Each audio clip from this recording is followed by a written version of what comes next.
హే దోస్తులు, ఎలా ఉన్నారు అందరూ? సో, నైన్త్ మంత్ ఎంటర్ అయిందంటే మనం డెలివరీ ఎప్పుడు అవుతుందో ఎక్స్పెక్ట్ చేయలేం కదా! అందుకనేసి నేను నాగైతేవి చిన్నప్పటి బట్టలైతే కొన్ని వాష్ చేద్దామని తీస్తున్నాననమాట. అండ్ ఇవైతే అంటే కుల్లాలు ఎక్కువ ఈ బొంతలు ఉన్నాయి కదా! అవైతే ఎక్కువ యూజ్ చేయలేదు నేను వాడికి. క్యాప్సే అమెజాన్ నుంచి అయితే బేబీ క్యాప్స్ అని ఉంటాయి. సో, అవైతే యూజ్ చేసినాననమాట. కాకపోతే ఏంటంటే అవన్నీ అమ్మ వాళ్ళ ఇంటి దగ్గర ఉన్నాయి.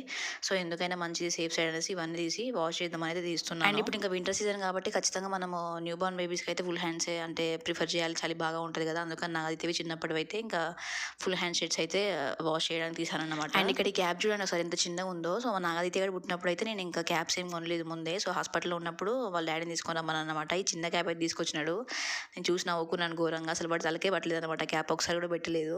అందుకని డాడీస్‌ని ఎప్పుడు నమ్ముకోవద్దన్నమాట. మన జాగ్రత్తలో మనమే ఉండాలని నాకు అర్థమై ఇప్పుడే ముందని ప్యాక్ చేసుకుంటున్నాను. సో, ఇంకా 36 వీక్స్ అప్పుడే బేబీ క్లోత్స్ అయితే వాష్ చేసి రెడీగా అయితే పెట్టుకున్నాను అనమాట. ఇఫ్ యూ ఆర్ ప్రెగ్నెంట్, మీరు ఏ వీక్‌లో బేబీ క్లోత్స్ రెడీ చేసుకున్నారో కామెంట్ చేయండి.